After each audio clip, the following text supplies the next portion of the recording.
All right, everyone. Welcome back to Fandom from Afar.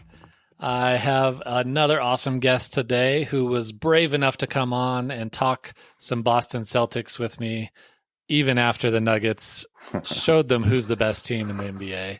But I want to hear about that, and I want to hear about his fandom growing up being a Celtics fan. So everybody welcome James. Hey. Low blow, but...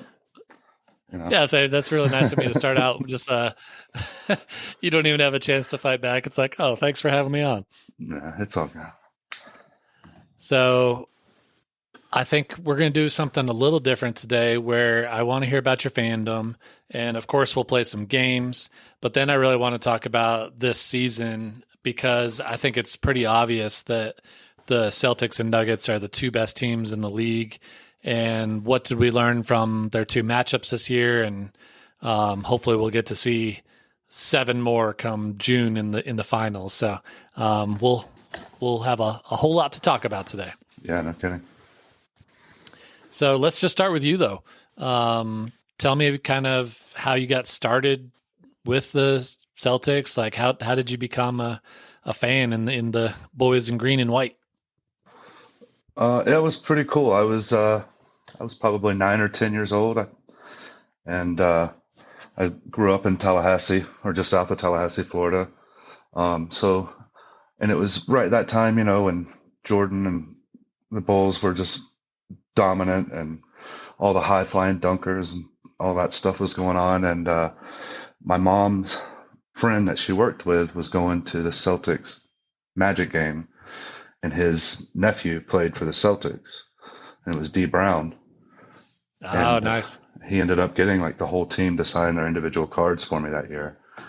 And then that Christmas, Dee Brown sent me like an autographed hat and a Christmas card. And so yeah, of course you're hooked at that point. Yeah, from that point on, I was all in. Unfortunately, it was a few years after Dee had done the slam dunk competition, no look. Oh dunk. Yeah. And then it was a rough year or two after that because it was just Dee Brown. I think Rick Fox was on the team, and old Dominique Wilkins was there. Oh yeah. But they weren't good. It was tough. But I was in. I was all in. Oh, remember how cool that dunk contest was, though. Yeah, no kidding.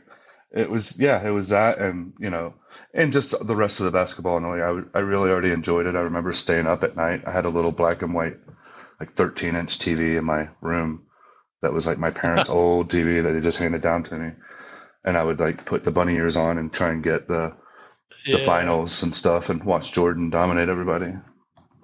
That's awesome. Yeah. Like hiding underneath the sheets, just being like, I gotta watch this. Yeah. And then that's really cool. It just went from there. I just fell in love with basketball. I was already a big football and baseball fan, but then it was just, I fell in love then and have followed them ever since, through some rough years and good years as well. But, I think the Celtics are probably one of my favorite teams because like there's never really been a time when they weren't trying. There's always been down times, rebuild modes and stuff like that. But even when they were rebuilding, like they went out and got players and were trying to do stuff. It just didn't work out a lot of times. I actually never thought about that, but I kind of like that because they look at themselves as like a prestige team in the league. And so they're always thinking like, well, why would we not win a championship this year? Like they just think of themselves as one of those top teams, even if they don't have the talent. They're like, well, we're the Celtics. So exactly. It's like them, the Lakers, like the Yankees. There's a few teams that are just like always trying, so it's easy to be a fan of them. It's nice. Well, and see, their fans take on the arrogance as well, which is not the best, but you don't fall in that category. I actually like talking to you. Yeah, no, I've heard all the talk of how awful the Boston fans, especially at TD Garden, and it's a tough place to play. But I know that's kind of always my fanhood. I'm a fan of the teams that have like the worst known fans, but I don't really fall into that category usually. That's right. You break the mold. Yeah.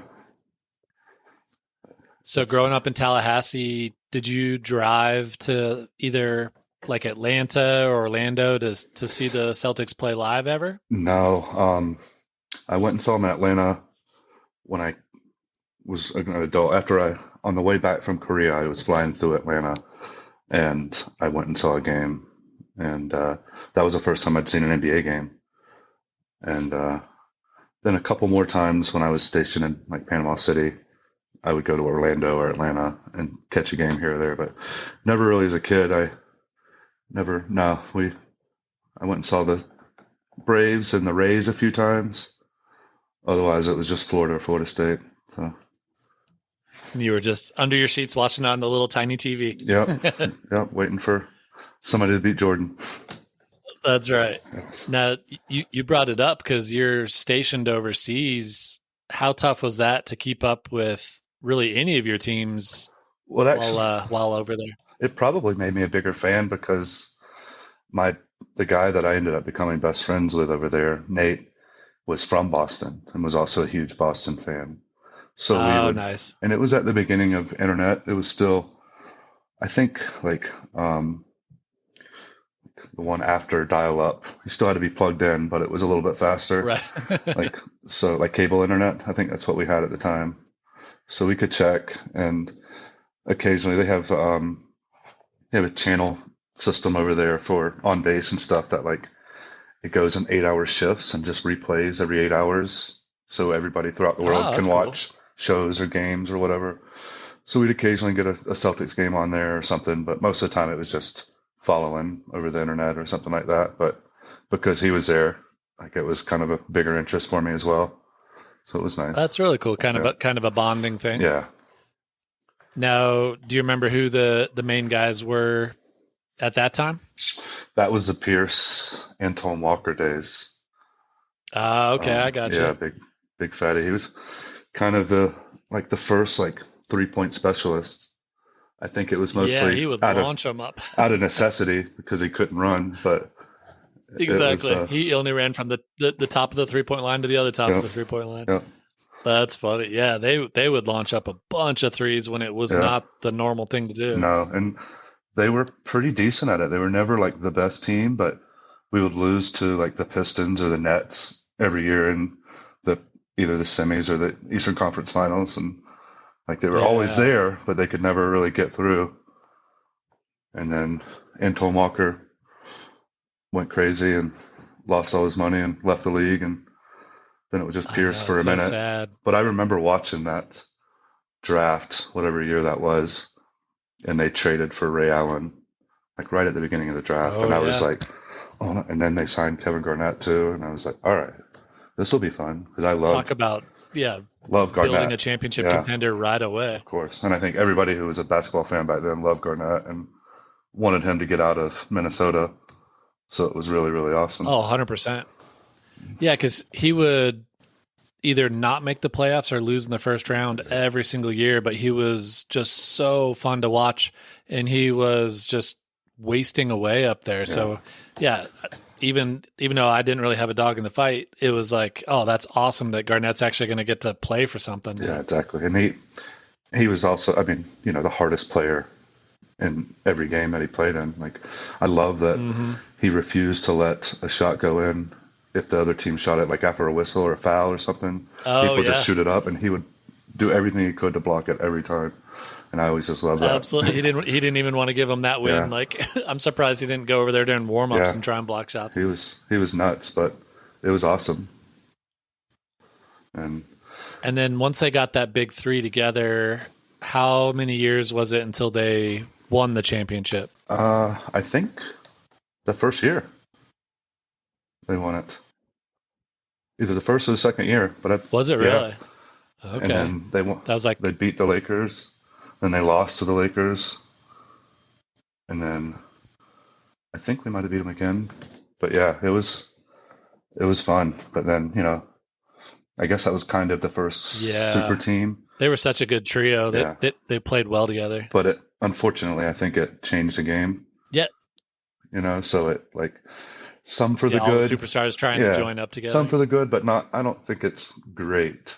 I love the Celtics now, and and the Nugs, the home built teams with just a couple additions here and there to round it out. And, you know, like I said, it was awesome because I really didn't have any other championships at that point. I guess Florida had won when I was young, but other than that, I hadn't really had any championships or anything. So it was awesome.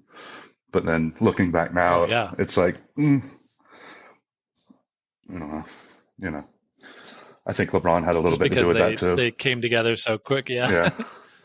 But, it's. But yeah, I think the NBA kind of learned the wrong lesson from those guys because I think Garnett, Pierce, and Ray Allen fit so well together. Yeah. It worked, but then everyone else started just trying to get superstars together, not thinking about fit. And it's just like, oh, it doesn't always work just because you're three super talented guys. It has to work on like as a whole. Yeah, I think, Miami, obviously did that right after stole Ray away from us. But yep. It's, I don't know that they fit great together.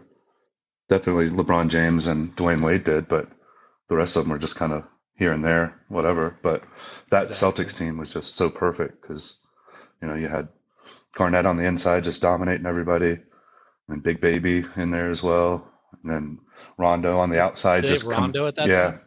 Rondo just running the floor and making passes. Didn't even try to shoot, which was a good thing. Oh no, he'd have a wide open layup and still be looking to pass. Yeah. But he was great. Like again, he just fit in perfectly. It was nice. Like I think without maybe Kevin Garnett, Rondo would have been like hard to lead a team or deal with Pierce alone. But Garnett coming in there and being like the big dog kind of made it easy, and it was kind of cool. So let's say if this year's team goes on to win the championship, would you rank this team or the 07 team as either the best recent Celtics team or your favorite Celtics team? This year would definitely be my favorite. Like I said, it's just with our own homegrown talent and stuff, would mean obviously so much more. And they're, the Celtics have always been pretty good, had a good player, but always gone up against the best player in the world at the time, ungodly, always been in their conference. It was Jordan in the 90s, and then LeBron came through, and he's always been in the East until now. And it was just all we've always been good, but just not good enough. And it's fun to see now we have Tatum isn't the best player in the league, but he's one of the top 10 for sure. And, and the way him and Brown play together, and, I'm sad that Marcus had to go, but the team this year is so much better than last year already. So, I'll take it. I agree. I think it was sad to give up his leadership and his toughness and stuff, but having Porzingis is just unlocked the team in general. Agree. So I think it's a good He's upgrade. Done just something because he's not, dominant, but he just opens it up just enough for, Brown and Tatum and himself that it's awesome. Yeah. And then Drew Holiday's defense is even better than Marcus Smart, arguably. So, it's not like we lost a lot. It's just he was there from the beginning, and I loved him. But. Oh, yeah. Now, before we get too far into this year's, I just want to ask about the Dee Brown connection to kind of get you hooked into the Celtics was kind of personal to you and your basketball team. So did the rest of your family kind of join the ride with you? Did they become Celtics fans too, or is you kind of doing it on your own? Yeah, no, my family wasn't really into sports at all. My dad and mom didn't watch any sports. But I was, I was a sports nerd from day one. My mom's best friend was a huge Florida Gators fan and a big Braves fan. Yankees fan. So when she would I went to dozen games with her to Florida, and then several down to St. Pete to watch the Yankees once the Rays came about. And she kind of got me into sports. It was mostly Florida at the beginning, just getting the media guides and knowing all the stats and doing all that stuff. And it was just my own thing that nobody else in my family really loved. I played soccer growing up, so it was a lot of fun. But yeah, no, it was just me. My parents couldn't have given a crap less. That's why I had to watch it in my bedroom because there was no way they were watching it during prime time. That's funny. You're like, no way I'm getting it on the No, big screen. no. Well, that's even more impressive how big a sports fan you were then, because it's not like your parents were dragging you No, out to places. You kind of had to find ways to see it on yeah, your own. but it made it better, and it's funny because like I've never been a fan of really the team that I like where I lived for the most of the time. I eventually, like, I lived in Philly and became a Phillies fan, and now I love the Rockies and the Nugs as well. I'm here in Denver, but I was in Tallahassee. I was a Florida fan, and Celtics fan. I hated the Braves forever just because everybody Yeah. liked them. So it was always just fun to be different. And I think that's probably because my parents just never liked sports. So I was just like, oh, I'm doing my own thing. Yeah. And I didn't want to be like You everybody can pick else. whoever Yeah. you want. So, Yeah, say you're like the definition of what this podcast is all yeah. about. All your teams are far Yeah. away, so we could do a whole James Yeah. week. It's, yeah, just what I mean. Honestly, my first sports favorite team was Manchester United because my mom is from Manchester. And so I was just used to never really seeing my own team except for occasionally. And so it's just something I've been okay with, just reading them in the paper. And I was a big sports page kid. Oh yeah, It was fun. that's all we had Yeah. back in the day. Yeah. So Bucks. Yeah, it's fun to have someone on my age because I try and explain that stuff to Yeah. some of the guests that are half my age, and they're just like, "What are you Yeah. talking I mean, about?" I grew up in box scores, like knowing people's Yep. stats and stuff like that. That's all we had. I grew up, it was country town, so there wasn't a lot to do. And it's just sports. That was it. And I'm right along with you. Like I would just memorize Yeah. everybody's stats. Like I feel like growing up watching the Rockies, just I would know everyone's batting Yeah. average every single day because they would update with all their games. I'm just like, I don't know why I need to know this, but I guess Yeah. I do. I think, remember when my parents quit getting the newspaper? Like I asked for it for my birthday or for Christmas, like a subscription, just so I could keep getting the sports page. But, yeah. Gotta do it. What about besides Dee Brown, any like non superstar Celtics players stick out to you, like that you just really had a attachment to? Um, Not a lot. I mean, we've had so many good players that came through. Um, that the year that I got Dee Brown's autograph, I think was like the year, or maybe the year after Larry Bird retired. So I just missed out on Mm, that. And like I'm seeing all the Larry highlights and stuff, but was just, I think, a little bit too young to really remember or be able to see much of his greatness, live, because he was like yeah. broken down by the time that really started watching Jordan and the Dream Team and stuff like Yeah, that. that was so sad because he would have to put on that Yeah, giant back brace and just kind of like lay on the yeah. floor, like he I couldn't even just sit on remember the that bench. year, the Dream Team. He was on the team for some reason, and every game he was just laying on the floor with a heat pack around his back. And Yeah. Shaq should have been on that team instead of him, but Oh, that yeah. would have been awesome. But, But it was pretty cool to have Michael, Larry, and Magic all oh on yeah, that of team. course. Like just Yeah, the yeah. legacy of it. But no, honestly, like I said, it's not a ton. I loved Paul Pierce just because he was so loyal and he was there forever. He was just our guy. Hmm. He was kind of a turd, like I understand why most other teams fans hated him. I probably would have as well, but he was my guy, so I loved it. And, just all the off the court stuff kind of made it even better because it was, wasn't just a perfect guy, but he was still so good, and he got stabbed, what was it, like 15 times or something, and came back and played like later in the year. He was just a fun, Yeah, that was yeah. And wild. then I'd always loved Gordon Hayward over the years. Like that was my guy on NBA 2K that I always like traded for. Oh yeah. He was just like the perfect match for my style. And so when they traded for him, I was really, really, really excited. And then he shattered his leg, and it was never the same.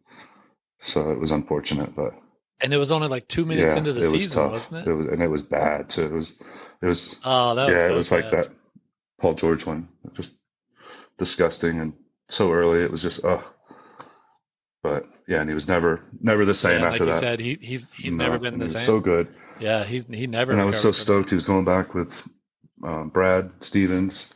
So that's going to be a perfect match. And then that happened, and then Yeah. Brad Stevens stepped down, and everything. I was like, oh no, falling apart. But then they traded. They traded. Luckily, before that, they had sent everybody to the Nets for like 1 million picks, and that's how we got Tatum Yeah. and Brown. So I'll take it.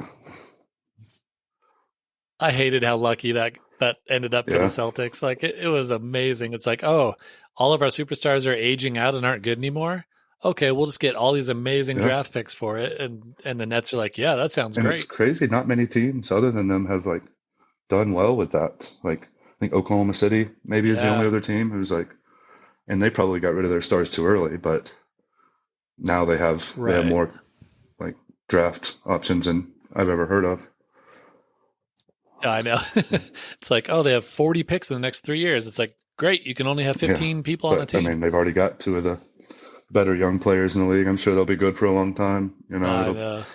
They're going to be able to trade for some yeah. superstar and just be But the cool unstoppable. thing is now the Celtics are a few years in.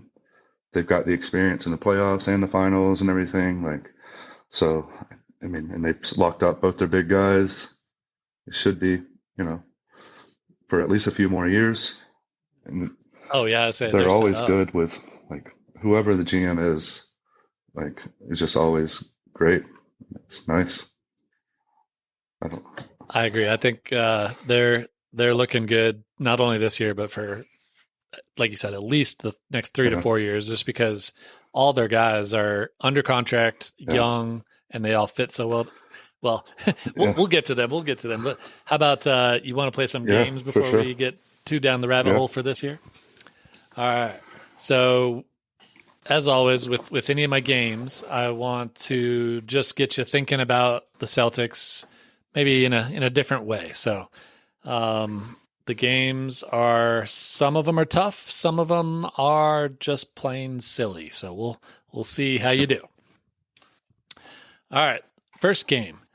This is called Larry or Lucky. Lucky is the name of the little leprechaun mascot, and Larry is Larry one and Bird. only.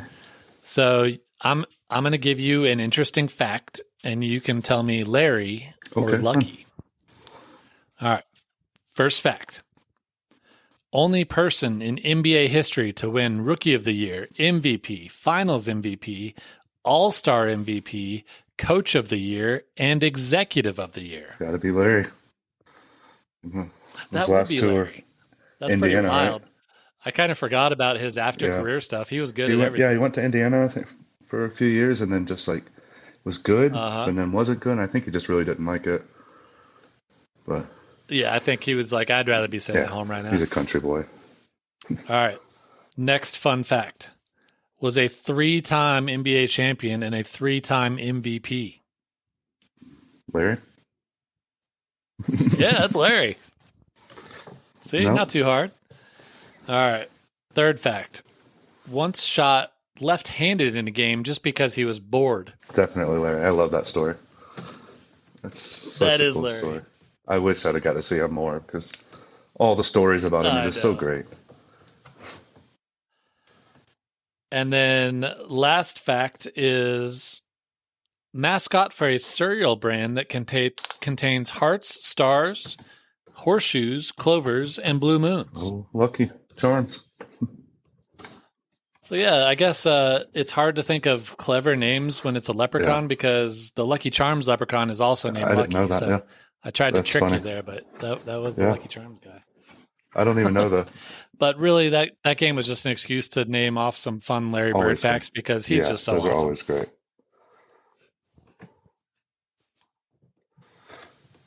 So I think Larry's kind of being forgotten when people are talking about the greatest players ever, just because, like you said, he didn't play as long as some of the other guys, and he just, I think, doesn't have some of the highlights as the other guys. But like, man, you watch some of his passes and his shooting, and I just think he was so Yeah, he amazing. was So just got so to great. have And the Larry I think representation. now with a lot more of these like former player podcasts and stuff like that. Like people are talking, like there's more stories coming up again about him, and so people are probably watching some old YouTube videos of him and stuff because he was. I mean, some of the passes, he's similar like to Jokic, where like it never looked great, but it was always just like, well, how did he do that? Yeah, I agree. I think Bird's a great comparison for Jokic, just the way they think about the game. All right. So the Celtics are obviously kind of a representation of some Irish heritage there in Boston. And we are coming up just a few days away from St. Patrick's Day. So my next game is I'm going to give you some famous people, and you have to tell me which one is not Irish. Okay. All right. Here we go. I'm going to give you 4 people. Liam Neeson, Bono, Colin Farrell, and Ewan McGregor. Is Liam Neeson like Scottish or Welsh or something? I don't know. No? Ooh, I'm sorry. Liam is Liam is Irish. Ewan McGregor is Scottish. So you're on the right track. Same thing. All right, one more. Conor McGregor, C.S. Lewis, Sean Connery, or Bram Stoker. I don't know who Bram Stoker is. He wrote Dracula. Okay. I will have to. I know 1 and 3 are both Irish. Go with the second one. What did you say? C.S. Lewis. C.S. Lewis. He was also a famous author. So actually, it was Sean Connery who was also Scottish. If I could do a Sean Connery impression, I would, but I'm not going to make people hear my bad accent. So yeah, I snuck a couple of Scottish people in there for you. All right, so now this is a little bit of a twist. I looked up I don't know if they're the 3 most common, but I think they're the 3 most common Irish names in Boston. Okay. The 3 names are Fitzpatrick, Murphy, and Sullivan. So I would assume everybody's friends call them Fitzy, Murph, and Sully. Yep. So I'm going to name one of each of those names, and you're going to tell me which one was associated with the Boston Celtics. All right. So first one, Ryan Fitzpatrick, Troy Murphy, or Ed Sullivan. Wow. Fitzpatrick went to Harvard. He did. Not that you don't hear that every single Sunday. So you can eliminate him since you discovered that he is an NFL quarterback. Man. It's got to be Murphy, right? Nice. It is Troy Murphy. He was a power forward, I think. I remember back in the day, late 90s, early 2000s. He was kind of a bust, but had a couple of good years. Yeah. Yeah. Exactly. All right, good. You're 1 for 1 there. All right, next round of Fitzy, Murph, or Sully. Can't even read my own writing. Joe Fitzgerald, I guess. I didn't even put Fitzpatrick. Way to go, Brian. Colin Murphy or Sullivan Dempsey. I feel like I've heard the name Sullivan Dempsey before. Let's go with that. And it's very Irish. So fun fact, Sullivan Dempsey is actually the real name of famous actor Patrick Dempsey.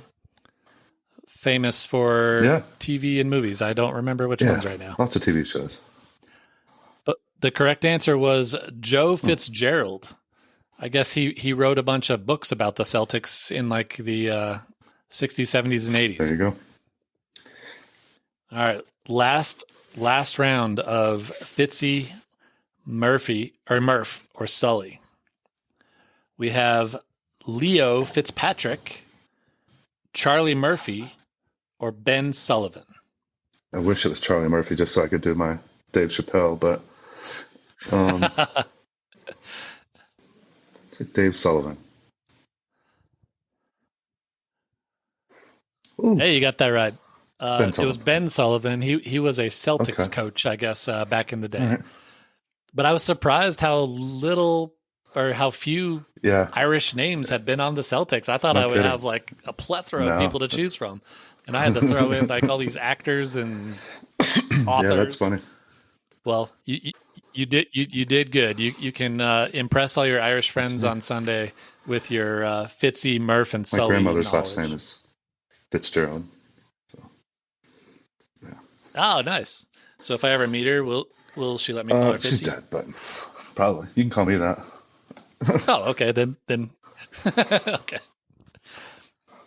All right. Last game. You and I both have something in common that we've been in the food industry for many, many years. So I just want you to get your brain working here, and we are going to partner up either former or current Celtics players with some food items. All right. So there's no wrong answers here. Just first player that comes to your mind when I say a certain food item, and you can give me an explanation about why that is, or it could just be totally random. So I'm happy to accept Awesome. either answer. All right. So this game is called Hungry for a Championship. Here we go. First food item. Hamburger and fries. Rajon Rondo. Just there every day, Nice. dependable. Don't expect much out of it, but it's always exactly what you I need. like it. That Yeah. is a perfect answer. I love it.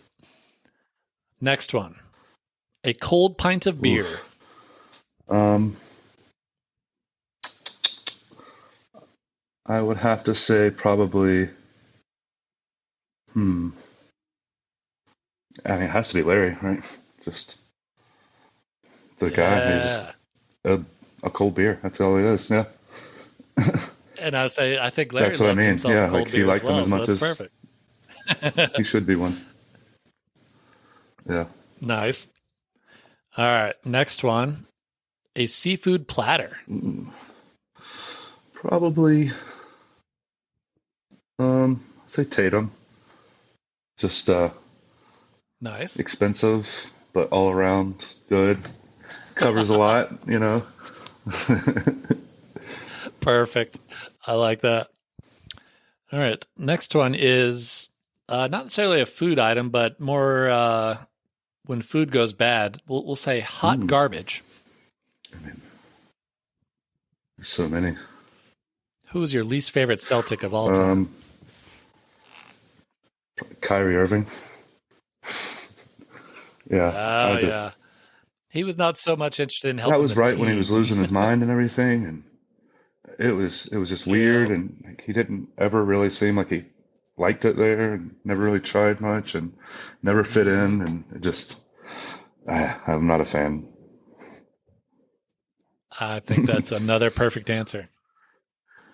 All right, and last one. I want a duo with this one because they go so well together. Chocolate cake and milk.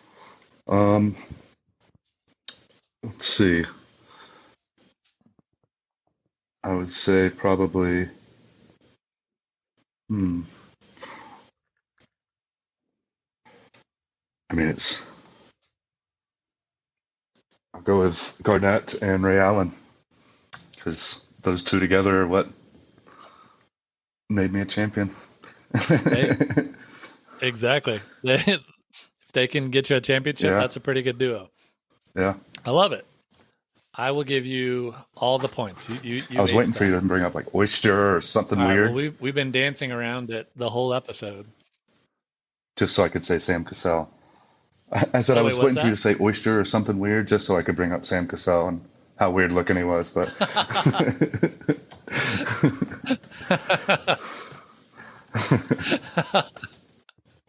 there you Well, go. you got it in Yeah. there. That's bonus points for you right there. I was gonna say we've been dancing around it, so it's time. We need to Oh talk yeah. about this year. So I'm assuming you saw both the games Yep. against the Nuggets. What do you think the Nuggets did that pretty much no other team has been able to do and be able to beat you guys this year? Um, I mean, have Nikola Jokic is a nice thing, but you know, Yes, yeah, that's the it's. correct I mean, answer. honestly, they play very, very similar games. Celtics depend a lot on the three, and I mean, other than the Celtics, there might not be a better team at switching defensively and like supporting each other than the Nuggets. And I think they just put pressure on them, didn't give them any easy open shots, and made it difficult. I mean, they didn't really, blow them out either game. This last game wasn't super close, but Celtics came back a little bit towards the end. And, I think that's the thing about having a team that's super dependent on the three is, you're going to lose some nail biters and it's going to break your heart, but you can also win by 50 three times in a year. you know, Exactly. Like yeah, it's such high variance. You guys just destroy people when you're yeah, hitting threes. And both games against the Nuggets, we might have just got lucky, or it was a little bit of good defense. But it it was interesting to see just kind of how both teams reacted when they couldn't hit outside shots, and it was just like a yeah. rock fight inside. So I think it'd be such a fun I agree. finals matchup if it happens. It would be, I think, just I agree. really entertaining because, like you said, the depth of the Celtics with high end talent is Yeah, just and nuts. There's so many teams that would kill to have Derek White or Porzingis, and they're like the yeah, that's fourth what I guy for think. you guys. The difference between the Celtics and honestly the Nuggets and most other teams is they have just the perfect guys in support. Derek White, Drew Holiday, and Sam Hauser and Peyton Pritchard. Like just they can come in and hit shots, and they all play defense. They all know their role. Nobody's trying to become a starter over anybody else. Like they just come in and they do what they're supposed to do. And they've only lost 3 games at home this year, all the Western Conference teams, of course. But yeah, and Oh, really? they're just a great deep team, and I think they have a lot to prove. They have a chip on their shoulder. But Hmm. I'm nervous. Tatum is just so hit or miss. I think honestly, Jaylen Brown this year has been more consistent and dependable. But like Tatum, I think puts a lot of pressure on himself, and especially both games against the Nugs, I don't think he really played that well. And I think it's just Oh no, yeah, Tatum Brown. didn't, but Yeah, Brown he's did. just and again tonight, like Tatum scored quite a bit tonight, but Brown was just like he's always there, and I feel like he plays with a second squad a lot more. Tatum Brown does, so it's like I don't more important points, and he plays defense really hard. So I'm really starting. I was nervous with the big deal they gave him, but I'm really falling in love with Jaylen Brown a lot. He's a good player. He plays his butt off. He cares a lot, but doesn't really talk too much. I don't know. Hey, you can do your Yeah, talking on the court. Like yeah. that's all that matters. Is there? How do those guys get along? Like, do you think there's any, I guess, resentment? Like, do they kind of know the pecking order? Like, do you think they both look at Tatum as the guys, or the team's I leader, think basically? I think so. I think they have to. It was a couple years ago when for 2 or 3 years they were until they gave him that extension every year or every trade um, deadline or whatever they were talking about. Were they going to trade Brown or who they're going to get for Brown and this, that, whatever. Yeah. And, they just weren't a great match together and they both need the ball and this and that. But then, like, right before that, they gave him the big deal extension. They've just been playing really well. And, like, I think, like Brad Stevens or somebody must have sat him down and said, listen, like, you're amazing. You're a very important part of our team, but this is Jayson's team. Like, we made it up. That's what it is. We're building around him and you, but, we're going to depend on you a lot for other things. But I think everybody just, accepts it. And that doesn't mean that he's not going to outscore him any given night, or whatever. But I think he doesn't really, and I don't think Jason Oh Tatum, yeah. like doesn't pass him the ball or anything either for being such a Kobe fanatic. He, plays a little bit like Kobe, but he Yeah. passes the ball. So, I don't know. It's like when they beat the last game they won, by 50 something. I was looking at the box score and like nobody had over 30 points.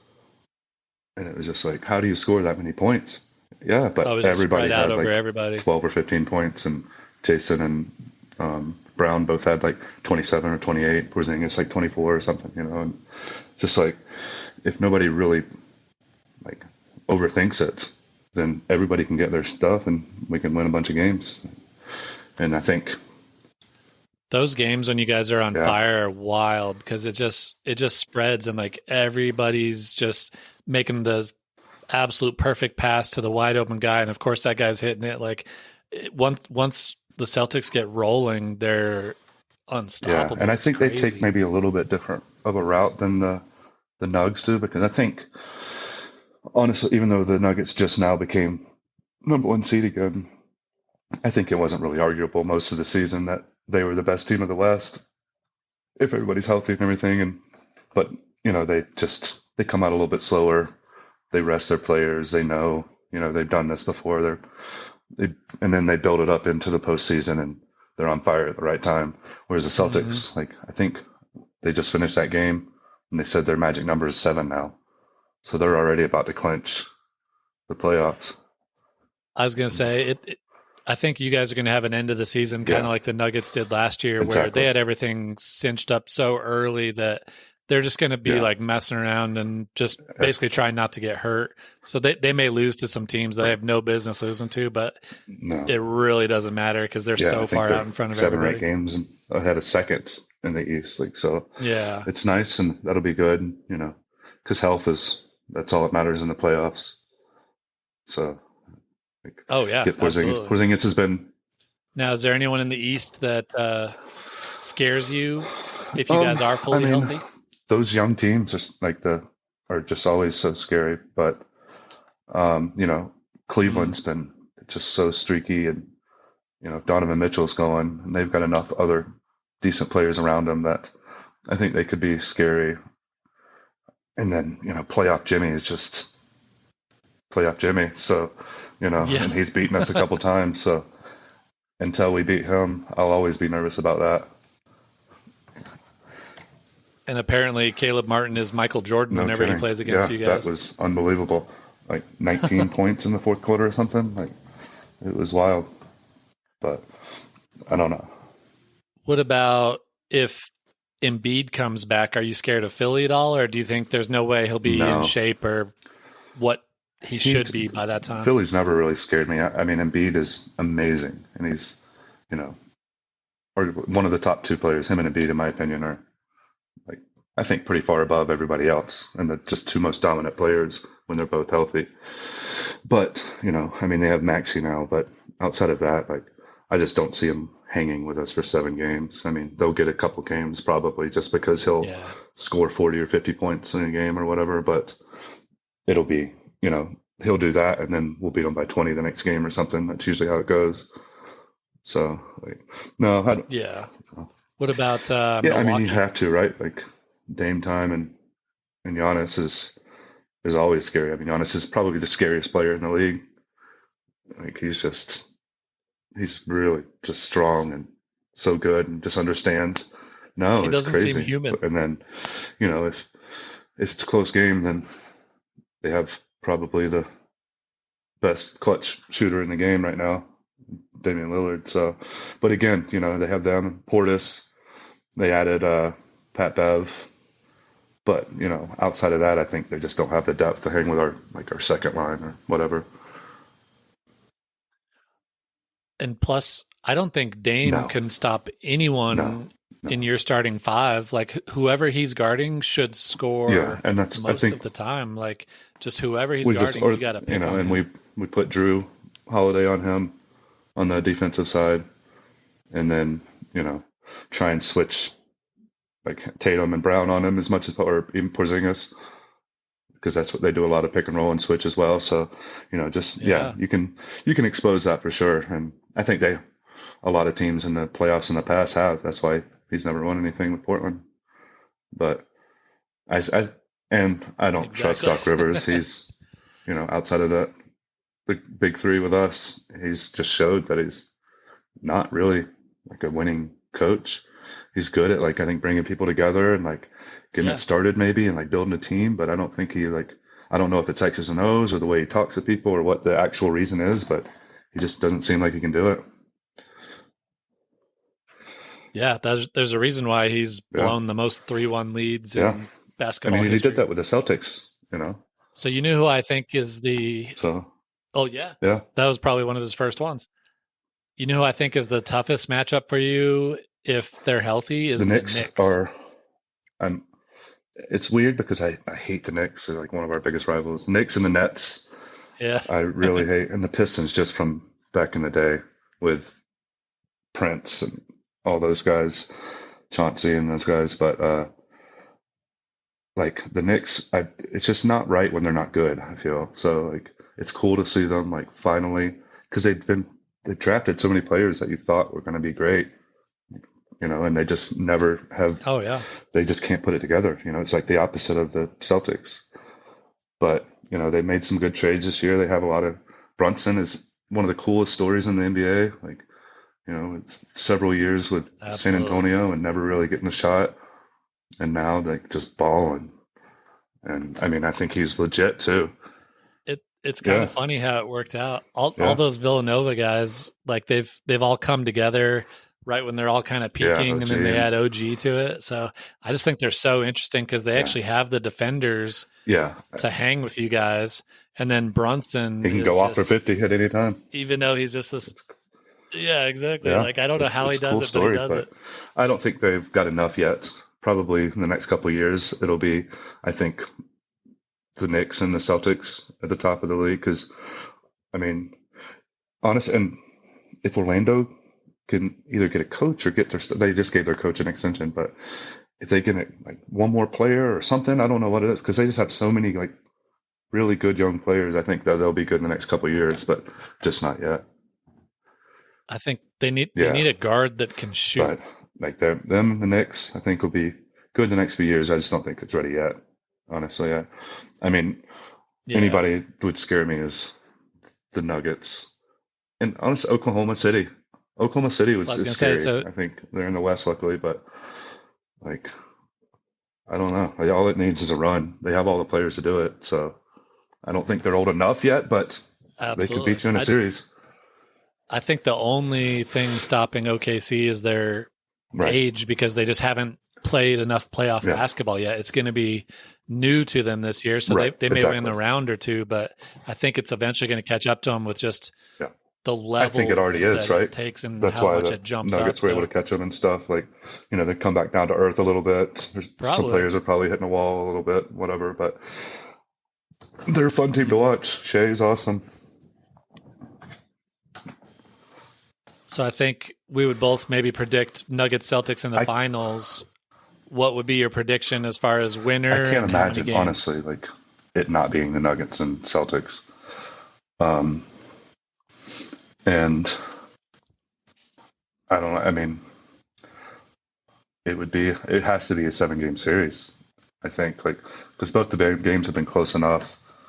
And, you know, I think it just, whoever's hotter, you know, if Nuggets come in like they did last year, hard, like only losing a couple games here and there, and, you know, just rolling like they're kind of doing right now. Like, you know, it might be 6 games to them, but I think if the Celtics come in and Jayson Tatum doesn't try and carry the team all by himself, then they're hard to beat. You know, but, I was kind of thinking along the same lines. Like my prediction would have been Nuggets in 6, but the 2 games that the Celtics won, I would guess yeah, they would win yeah, each of them by just like because they'll get 30 hot and hit a points, bunch of just threes and because stuff. I just think, Yeah, yeah, they'll have those games where they're just like yeah, unstoppable. So, and then the Nuggets will win a couple close yeah. games, and that'll kind of swing at the series. But I just I think it'd be agree. such I a fun think, like I matchup, and I said, hope we it's get it. all on Tatum. Honestly, the rest of the team, I'm not worried about at all. I think they all have their spots. I think it's just Tatum hits Yep, his shots and doesn't try and do too much. Then it's hard to stop him. But you know, nobody can stop Jokic. So absolutely. Well, let's say this. Let's say if well, I was going to yeah, say he's kind of a secret weapon that is yeah, just unstoppable.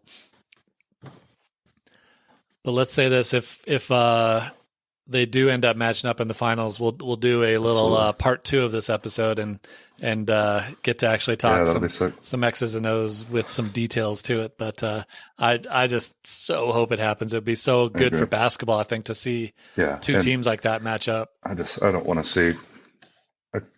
I don't, I hate saying it, but like a crappy team like the Heat from last year, like go to the finals again. Like I know they beat us, but it just never seemed like they should have. It was just like, I know it's hard to say because they did enough to get there. I just felt like they weren't a good team, and like we were such a good team, but I don't know. We'll see.